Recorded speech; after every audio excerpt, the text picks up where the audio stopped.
Hi guys, welcome back to another video.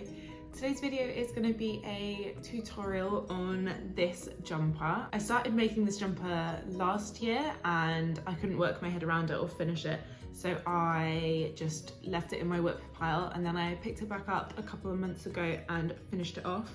When I posted it on my TikTok and Instagram, I had quite a lot of people commenting about a tutorial or a pattern for it, and seeing as it's a fairly easy one to make, I thought I'd do a YouTube tutorial for you guys. So that's what today's video is going to be. So I created this blue and white version using Drops Air. So I'm using Drops Air again. This is one of my favorite yarns to use for autumn winter like jumpers and cardigans. It's really fluffy and warm, but it's really lightweight. It's not itchy at all as well, which I think is quite an important thing. So yeah, I've chosen this pink, and it's like a plum burgundy colour. The burgundy is colour 58 and the pink is colour 33. I actually didn't choose these. I put a poll up on my Instagram and I got my followers to vote, and this one won by a landslide. So thank you to everyone who voted. This is the colour that we went for. The one thing I will say before I start is that for the blue and white version that I am wearing, I did 6 rows of each colour. So I did 6 rows of white, 6 rows of blue, 6 rows of white, and kept switching. For this version, I want to do smaller stripes. So I'm gonna do it I think I'm gonna change colours every 3 rows. So this pattern you can make this however you want really. If you want it to be really thin stripes, you can change colours every single row. If you want it to be thin like the one I'm gonna do, it can be 2 or 3. If you want a more chunky version, then you just change colours after a few more rows. So like I said, for this one it was 6. So you can really change that depending on what kind of style that you want to go for. Yeah, so I think that is everything I need to let you know. So let's get on with the tutorial. So I'm going to be starting off with this pink colour.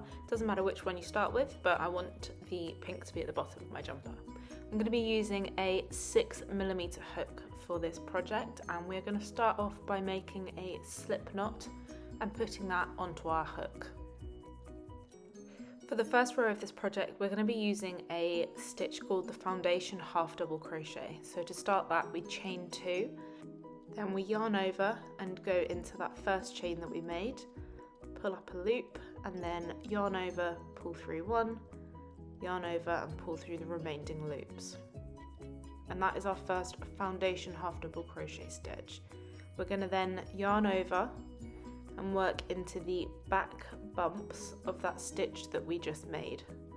So the reason that we only pull through 1 loop at the beginning is because that's going to make the chain stitch, and then the next loops that you pull through are making the half double crochet. So you're essentially making a chain and your first row of half double crochets at the same time.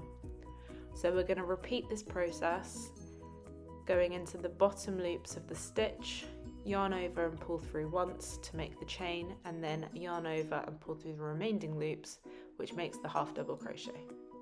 You're going to keep doing this until you get your desired width for your jumper.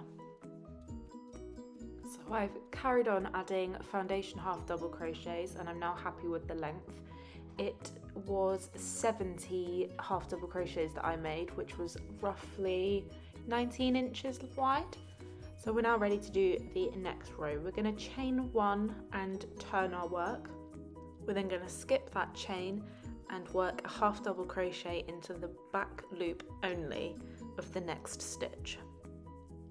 So we're just going to repeat this, adding half double crochets into the back loops of all the stitches the whole way across, and I will come back at the end of the row and show you what to do next. So I've got to the end of the row now, and we are ready to move on to the next row. To do this, we're just going to repeat what we did before. We're going to chain 1 and turn our work, and then we're going to work half double crochets in the back loop only all the way across.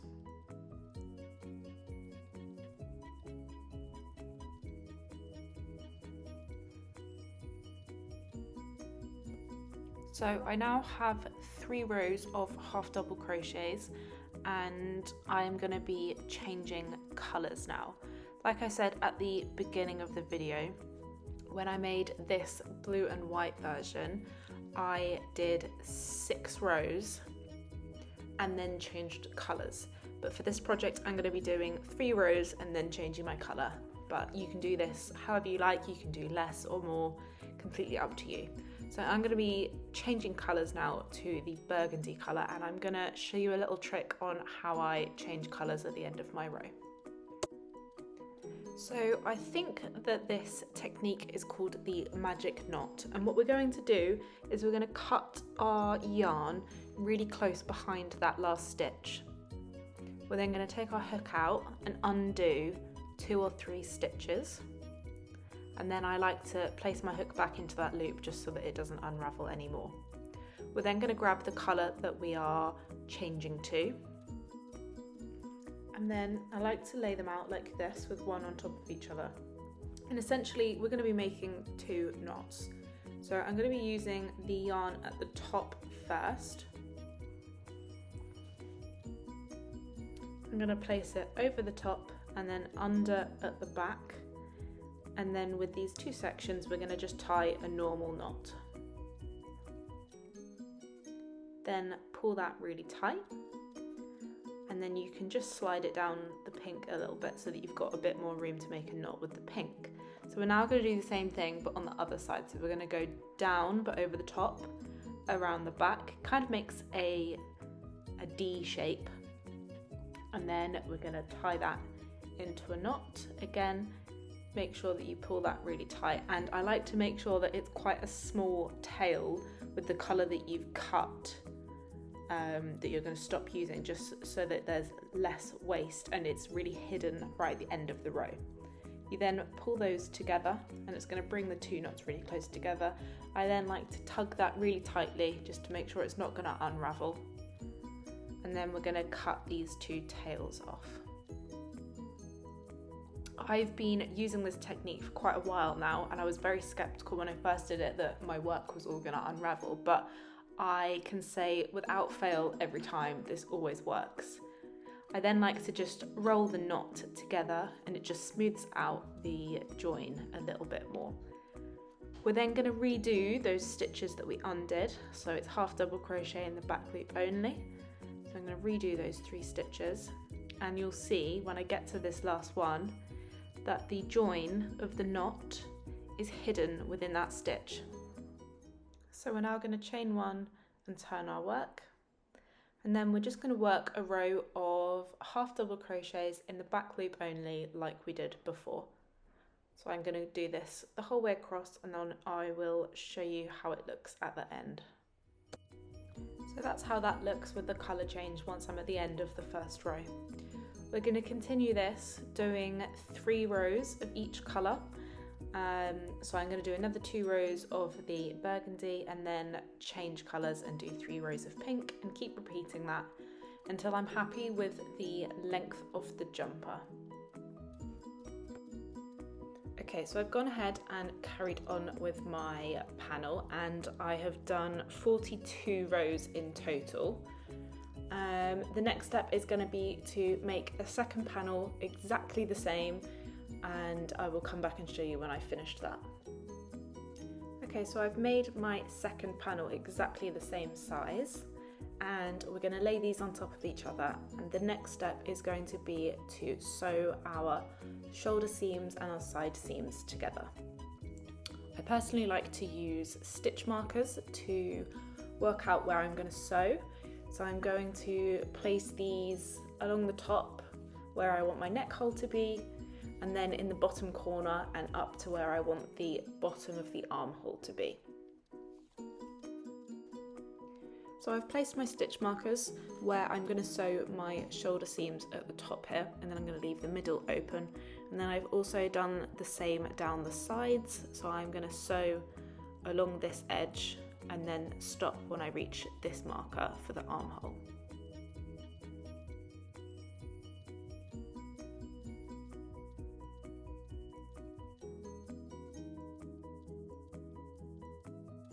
Okay, so I've finished sewing my side seams here and my shoulder seams at the top, and we're now going to turn this inside out.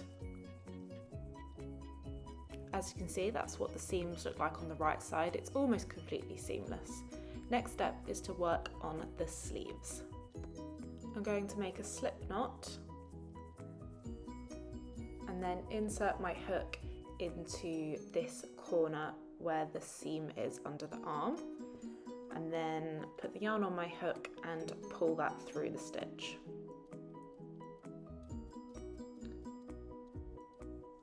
We're then going to chain one, and then we just start placing half double crochets all the way around the sleeves at the end of the rows from the front and back panel. You just want to make sure that these are fairly evenly spaced out, and also make sure to count how many stitches you have at the end. This will be so that you can make the other sleeve exactly the same size.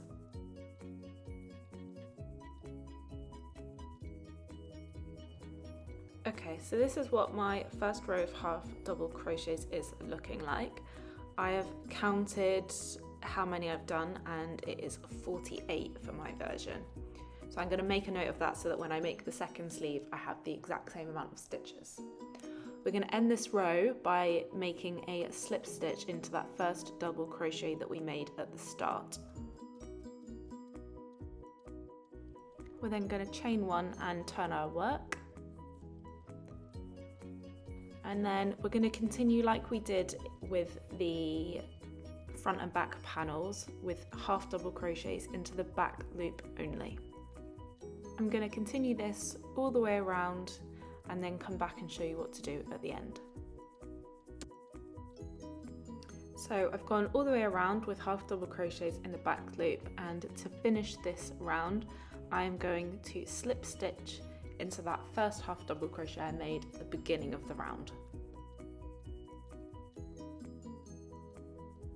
We then chain one and turn our work, and we're just going to repeat this process, doing 3 rows of each colour like we did for the body panel, working into the back loop only with half double crochets, but joining the round at the end with a slip stitch.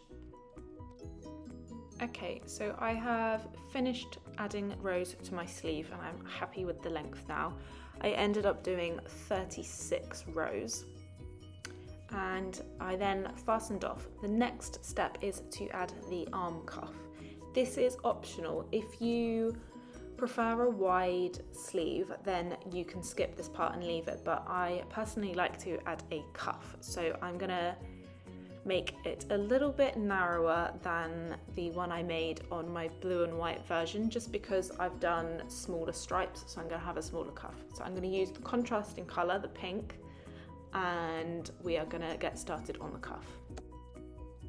So I'm gonna make a slip knot and then insert that into the stitch where I'm starting. And then I'm gonna make 11 chains.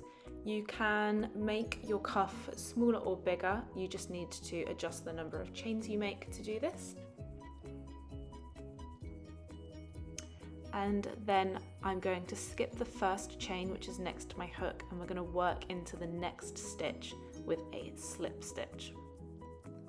I'm going to slip stitch into all of these chains until I get to the bottom.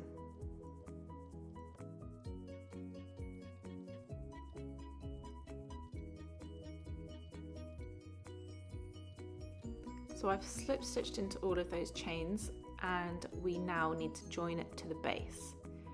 So I'm going to join it with slip stitches into the next 3 spaces.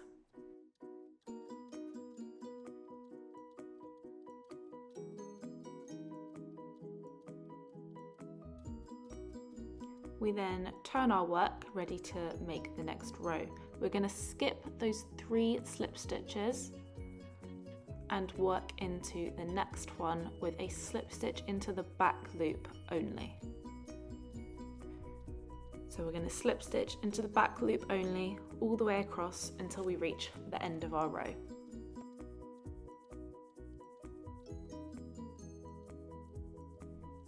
So that's what it looks like at the end of the row. We're then going to chain 1 and work down the side. Again, we skip that first chain, it's just a turning chain, and we work into the next stitch. And we're doing slip stitches into the back loop only, again, all the way across. And then you're going to join it to the base with 3 slip stitches again. You're going to repeat this process, and I will come back after a few more rows and show you how it's looking. So that's how it's looking after a few more rows, and I'm just going to keep going all the way around until I get back around to the first row, and I will show you how we join the 2 edges together.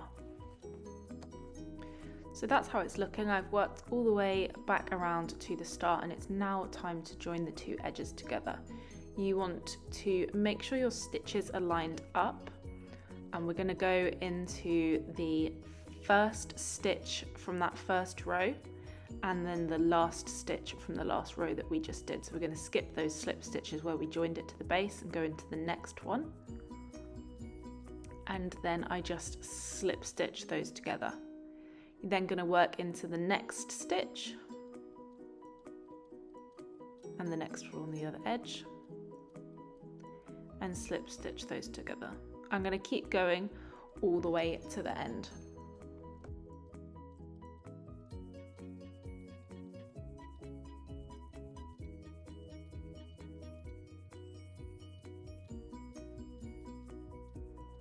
And that is the cuff finished. So I'm going to fasten off and weave in my end, and then I'm going to repeat this for the second sleeve, and then the jumper will be done. And that is the jumper finished. The last thing I did was I just wove in my ends. And yeah, I'm really happy with this one. I love the colour combo, and I'm really glad that I went for a thinner stripe on this one, just to make it a bit different to the blue and white one. Yeah, love this colour combo, so thank you very much to everyone who voted. I hope you enjoyed this tutorial. If you have any questions, then let me know in the comments and I'll try to get back to you. And yeah, if you do follow this tutorial and make a jumper for yourself, make sure to tag me if you post about it online. I love to see everyone's creations of my patterns. Thank you for watching, and I will see you in the next video.